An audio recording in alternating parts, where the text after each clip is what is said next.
Welcome back po sa aking munting channel, Mr. Ukol. Dito naman po ang inyong lingkod para magbigay ng tips at giya para sa araw po ng Biyernes, March 22, 2024. Meron po tayong siyam na karerang lalargahan. No bearing effect pa rin tong karera na to. Bati tayo. Shout out po Artemio Bobadilla, Sir Raymond Marquez, Sir June Foss, Jose Manasan. Binabati niya rin si Eric June at Ting ng Garden City from Jojo.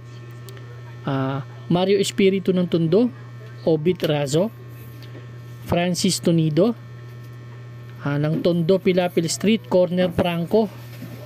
Ganun na rin daw kay Mr. Eddie Caruso. Felix Beltran, binabati niya si Kagawad Noning Terena. Shout out sa inyong lahat. Happy viewing po sa lahat. Simulan na po natin. Race number 1 po. Start po ito ng first winner take all event, covers races 1 to 7. Bali dalawang winner take all natin, no. 3-year-old and above maiden race to.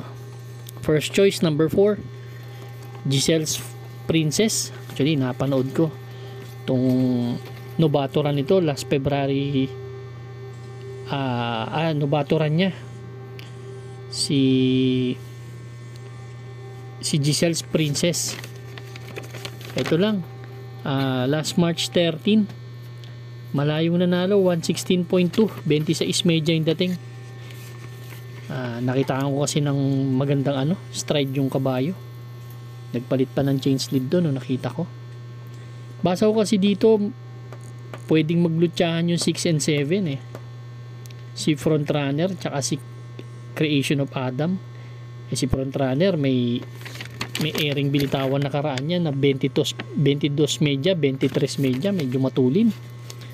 Parang mas matulin pa siya kay kay Creation of Adam, pero kung papatulan niya, kaya kinampihan ko yung Giselle's Princess. Second choice ko yung number 2, si Kabig ng Dibdib. Huling takbo. Pang-apat dumating to kaya Sting, ando doon na rin si Frontrunner, tala na 129.6, same rider. Mag-uumento pa to, unang takbo lang, ganda na ng tinimbang, pang-apat agad. Magbibigay ako ng third choice, yung 6 na rin, si Frontrunner. Kahit tumitingala to sa laban may galit na yung kabayo, mga batang kabayo kasi to. Tingin ko pag nakabuo ng ere, may chance rin. Kaya race number 1, first choice number 4, Giselle's Princess. Second choice number 2, Kabig ng Dibdib. Third choice number 6, Frontrunner. Good luck po. Race number 2 na po tayo, bayang karerista. First Peak 5 event, covers races 2 to 6. Dito meron tayong siyam na kalahok, 1,400 meters na distansya. First choice ko po sa race number 2, itong si number 3, Rise Up. Actually nag-average kasi ng 130 sa akin to 130 na fraction yung tempo palagi, kaya palaging in the money naman yung kabayo. Huling takbo, segundo, Lightning Bolt, kalahating katawan lang, 131.2. Same rider ang sumasakay, kaya walang problema. Second choice ko yung number 9, si Barayong. Si Barayong naman, change jockey naman to. From MP Cañete to Supremo, napakalaki ng distansya ng husay. Pang-apat dumating, nagtala ng 131.6 kila Apollo. Kaya race number 2 ang first choice, number 3 Rise Up, second choice number 9 Barayong. Good luck po. Race number 3 na po tayo, bayang karerista. Second winner take all event, covers races 3 to 9. Meron tayo ditong 8 kalahok but 7 in betting options lang. Maiksi ang karera, no? First choice ko dito yung number 6, si Oktubre 14. Actually si Oktubre 14, bagong babato dito. Galing to sa 22 to 27 split. Actually nag-change jack ito Binigay na kay Pati Dilema. May 1.14 sa 1200 meters to. Kaya tingin ko nag-umento sa hinete. Bumaba ng grupo. Kaya yan ang first choice ko. Second choice ko na rin yung galing sa panalong Grand Monarch. Si Grand Monarch, banderang tapos to nakaraan eh. 127.6. Kaya lang medyo nag-degrade sa hinete M.E. Alvarez to apprentice EDG Guerra. Pero may best time na 112.8 yan.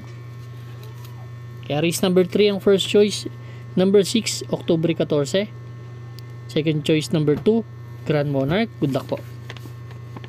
Race number 4 na po tayo. Pick 6 event covers races 4 to 9. Dito naman sa race number 4, 8 kalahok, 1,200 meters. Ito yung mga non-placers, mga hindi tumitimbang na kabayo na kaya kailangan aralin natin ito maigi. Akong gustong-gusto ko dito yung On Eagle Swings. Si On Eagle Swings, tumakbo to kila ang bigote, 132.2. Pero may best time to sa 1400 meters na 131.4 na siya lang ang nakagawa sa laban na to. Kaya tingin ko para sa akin mas matataas ang nalalabanan.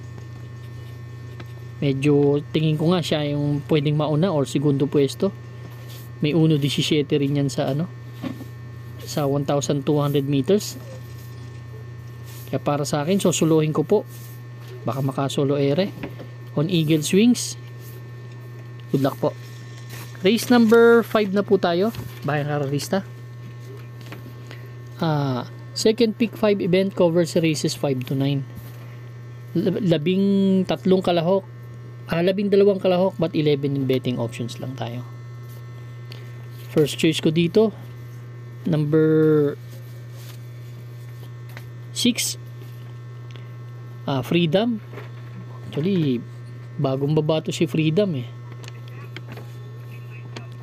Si Freedom galing to sa grupo na 11 to 15 split. Puro bitin lang tong kabayo na to, kakabiyahe. Hindi bitin. Tingin ko kakabiyahe lang. Yan ang first choice ko, may tulin. Ang second choice ko yung number 1, bagong baba din, galing din sa 11 to 15 split to. To, kita ko hindi rin nilaban to nakaraan. Bumaba na sila dito. Tingin ko naman sa 6 to 10 split ilalaban na sila. Pwedeng mauna tong kabayo na to dito. Yan ang second choice ko. Third choice ko na yung number 4, yung galing sa panalo. Si Compassion actually hindi natin malaman kung paano niya inunahan si doon, si Galloping Ghost, kung talaga mainam to may chance ang manalo to dito. Kaya race number 5, ang first choice number 6, Freedom. Second choice number 1, Bukawi River Town. Third choice number 4, Compassion. Good luck po. Race number 6 na po tayo, bayang karalista. Pick 4, covers races 6 to 9. 7 kalahok, distansya 1,200 meters, 6 to 10 split. First choice ko po, yung nakikita akong babandera dito. Yung Glendas Magic. Actually, may 2.23 sa pag tumatakbo to ng ng 1,200 meters.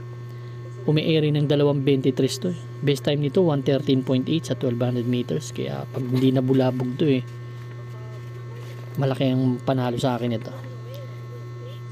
Second choice ko na rin yung tumalo sa kanya nakaraan sa 1,400 meters, si Lapping Tiger. Hindi desus yan, may 115 din naman yan sa sa 1,200 meters, kaya tingin ko laki ng panalo rin.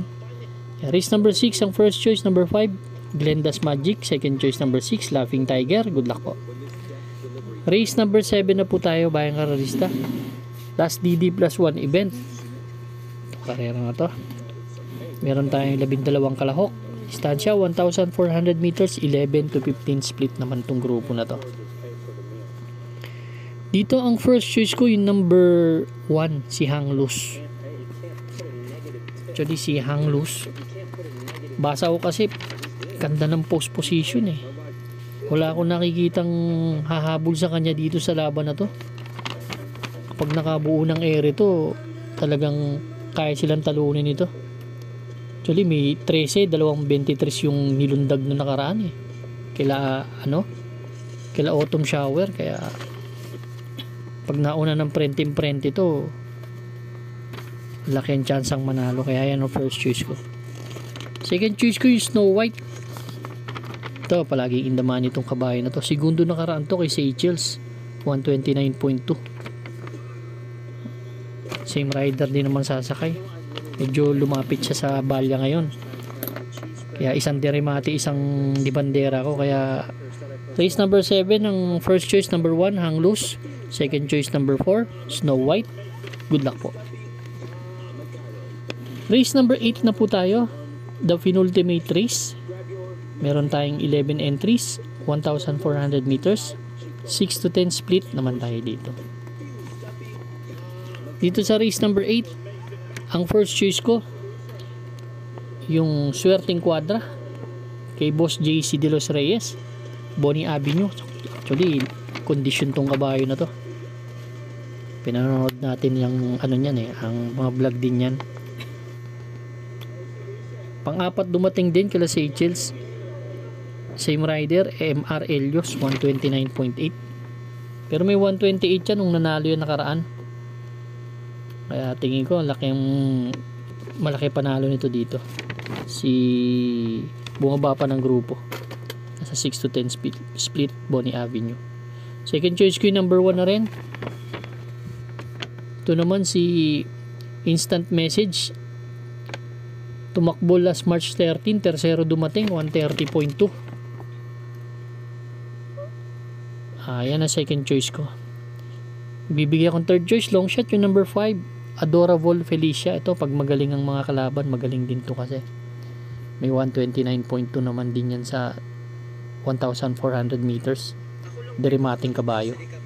Kaya race number 8, ang first choice number 4, Bonnie Avenue. Second choice number 1, Instant Message. Third choice number 5, Adorable Felicia. Good luck po. Race number 9 na po tayo, bayang karista. The last and final race for tonight. Paratingan ng ating mga exotics, lalo ng winner take all. Dito naman ang first choice ko, yung number 2, si Full Control. Bumaba ng grupo to, galing sa 28 to 33. Wala kasi rumimati tong kabayo na to, kaya bumaba ng grupo, kaya ang laking chance ang manalo. Yan ang first choice ko. Second choice ko si Rocking Bell. Actually, si Rocking Bell, sinakyan ng apprentice, ngayon Pabs Cabalejo na. Kumbaga, simpleng batak lang nakaraan ginawa nito. Chumak tapos wala na, pero mahusay itong kabayo na to. May tulin, may remate. Galing din naman sa mataas na grupo to. Yan ang second choice ko, Rocking Bell. Third choice ko yung number 12, si Bisyo Magserbisyo. Kasi may 127.42 nung nanalo last February 25. Medyo malayo na nalo. Si Wallop tinalo nito. From Jeffrey Bakaykay to M.A. Alvarez. Aderimating kabayo. Kung may mga kursonada pa po kayo dito sa paratingan, pwede nyo idagdag. Kaya race number 9 ang first choice ko. Number 2, Full Control. Second choice number 6, Rocking Bell. Third choice number 12, Bisyo Magserbisyo. Good luck po, bayang kararista. Maraming salamat po sa pagtangkilik sa aking munting channel, and stay safe.